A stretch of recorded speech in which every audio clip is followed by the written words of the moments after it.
बात करेंगे वियतनाम में हो रहे एथेनॉल को लेकर चल रही बड़ी खबर की।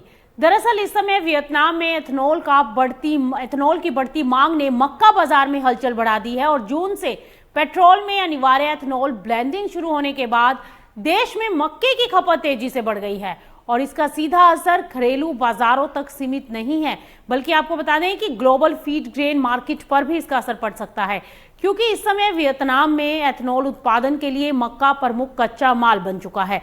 दूसरी तरफ घरेलू मक्का उत्पादन लगातार कमजोर होता दिखाई दिया है, क्योंकि किसान ज्यादा मुनाफे वाली फसलों जैसे कि फल और कॉफी की तरफ शिफ्ट हो गए हैं।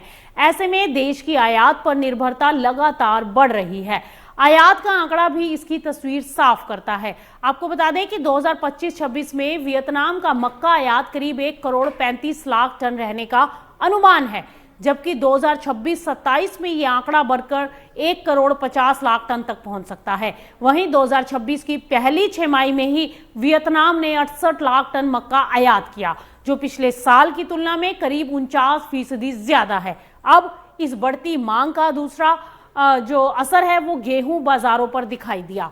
एथेनॉल कंपनियों की वजह से फीड सेक्टर में मक्के की मांग बढ़ने पर कंपनियां सस्ते आयातित गेहूं का इस्तेमाल करने लगी। 2025-26 में वियतनाम का गेहूं आयात करीब 72,80,000 टन रहने का अनुमान लगाया गया है। हालांकि गेहूं की मांग सिर्फ फीड सेक्टर से नहीं बढ़ रही, इंस्टेंट नूडल्स, पास्ता और फूड प्रोसेसिंग की बढ़ती मांग भी गेहूं की खपत को इस समय मजबूत कर रही है। वहीं वियतनाम में बनने वाले गेहूं के आटे का करीब 40% हिस्सा बड़े नूडल और पास्ता निर्माताओं द्वारा इस्तेमाल किया जा रहा है। आपको बता दें कि वहीं चावल के बाजार में भी वियतनाम की स्थिति मजबूत दिखाई दे रही है। 2025-26 में करीब 82 लाख टन और 2026-27 में 80 लाख टन चावल निर्यात का अनुमान लगाया गया है। यानी भारत के बाद वियतनाम दुनिया का दूसरा सबसे बड़ा चावल एक्सपोर्टर बना रहेगा। बड़ा सवाल यह है कि अगर वियतनाम का मक्का आयात इसी रफ्तार से बढ़ता है तो इसका असर एशियाई मक्का कीमतों, फीड इंडस्ट्री और भारत जैसे प्रमुख अनाज बाजारों पर कितना पड़ेगा। तो वियतनाम में एथेनॉल ने मक्के की मांग को नई रफ्तार दे दी है और आयात लगातार बढ़ रहा है। लेकिन अब नजर डाल लेते हैं दुनिया के सबसे बड़े कॉर्न बाजारों में से एक अमेरिका पर, जहां डिमांड की तस्वीर कुछ बिल्कुल अलग नजर आ रही है। वियतनाम का मक्का आयात 2025-26 में करीब 1 करोड़ 35 लाख टन और 2026-27 में बढ़कर 1 करोड़ 50 लाख टन तक पहुंचने का अनुमान है। 2026 की पहली छमाही में ही आयात 49% बढ़कर 68 लाख टन हो गया। इससे एशियाई बाजार में मक्के की डिमांड को सपोर्ट मिल सकता है। उधर अमेरिका में भी कॉर्न फ्यूचर्स में तेजी देखने को मिली। गुरुवार को कॉर्न कॉन्ट्रैक्ट $2.25 तक बढ़कर बंद हुए। सितंबर कॉर्न में भी तेजी देखने को मिली और $4.39 प्रति बुशल पर पहुंच गए। हालांकि अमेरिकी एक्सपोर्ट डिमांड कमजोर है। 2025-26 के लिए यूएसडीए की कॉर्न एक्सपोर्ट सेल सिर्फ 1,17,000 टन रही है, जो इस सीजन का सबसे निचला स्तर है और पिछले साल से 31.5% कम। वहीं 2026-27 की बिक्री करीब 10,27,000 टन रही। ब्राजील से भी सप्लाई का दबाव थोड़ा कम होता इस समय दिखाई दे रहा है। जुलाई में ब्राजील का कॉर्न एक्सपोर्ट 19,43,000 टन रहा, जो पिछले साल से करीब 21% कम आंका गया। अब अगस्त के लिए करीब 40,80,000 टन एक्सपोर्ट का अनुमान लगाया गया है।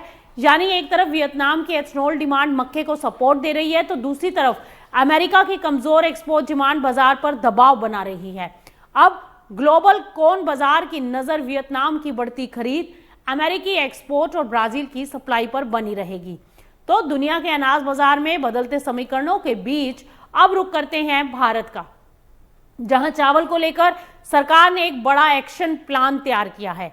एमएसपी पर खरीदे गए धान से लेकर राइस मिलों तक पहुंचने वाले चावल की पूरी प्रक्रिया की यहां जांच होगी।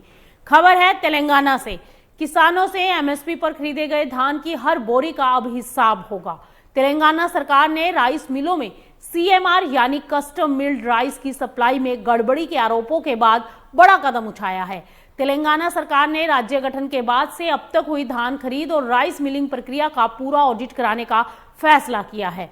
नागरिक आपूर्ति मंत्री एन उत्तर कुमार रेड्डी ने अधिकारियों को ये निर्देश दिए हैं कि धान खरीद, मिलिंग के बाद सरकार को मिलने वाले चावल और जमा किए गए चावल की पूरी मात्रा की जांच की जाए। साथ ही डिफॉल्टर राइस मिलों, लंबित वसूली और नियमों के उल्लंघन की भी समीक्षा होगी। सरकार का ये कहना है कि एमएसपी पर खरीदा गया धान जनता के पैसों से आता है, इसलिए इसकी एक एक बोरी का सही इस्तेमाल जरूरी है। जिन राइस मिलों में धान या चावल की हेराफेरी के सबूत मिलेंगे, उनके खिलाफ कड़ी कार्रवाई, रिकवरी और आपराधिक केस दर्ज किए जा सकते हैं। डिफॉल्टर मिलों को ब्लैकलिस्ट करने की भी तैयारी है, यानी अब एमएसपी पर खरीदे गए धान से लेकर सरकारी गोदामों तक पहुंचने वाले चावल तक पूरी सप्लाई चेन पर सरकार की नजर बनी रहेगी। किसानों की आय बढ़ाने और खेती को ज्यादा फायदे का सौदा बनाने के लिए सरकार अब लगातार नई योजनाओं पर काम कर रही है और अब फोकस सिर्फ उत्पादन बढ़ाने पर नहीं है सरकार का, बल्कि खेती के तरीके को बदलने और लागत को कम करने पर भी है। इसी कड़ी में सरकार ने जैविक खेती को बढ़ावा देने के लिए बड़ा कदम उठाया है। आपको बता दें कि रासायनिक खाद और बढ़ती लागत से परेशान किसानों के लिए बड़ी खबर इस समय सामने आई है। अब सरकार जैविक खेती को नई रफ्तार देने की पूरी तैयारी में है। सिर्फ जैविक उत्पादन बढ़ाना ही नहीं, बल्कि किसान को खेती से लेकर बाजार तक पूरी मदद देने का प्लान सरकार ने तैयार किया है। केंद्रीय गृह एवं सहकारिता मंत्री अमित शाह ने लोकसभा में बताया है कि सरकार सहकारी मॉडल के जरिए जैविक खेती को बढ़ावा दे रही है, ताकि किसानों को कम लागत, बेहतर बाजार और ज्यादा आय का फायदा मिल सके।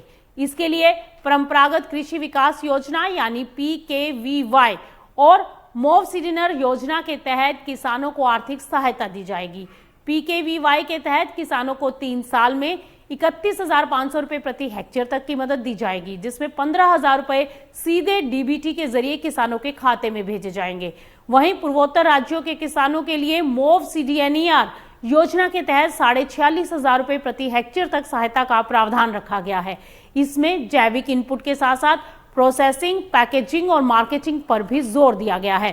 सरकार का लक्ष्य साफ है कि किसान सिर्फ जैविक खेती करे ही नहीं, बल्कि उन्हें अपनी उपज का सही दाम भी मिले। इसके लिए FPO, क्लस्टर मॉडल और बेहतर सप्लाई चेन तैयार की जा रही है, यानी कि आने वाले समय में खेती का नया मॉडल सिर्फ उत्पादन बढ़ाने पर नहीं, बल्कि कम लागत, सुरक्षित फसल और ज्यादा कमाई पर केंद्रित होगा।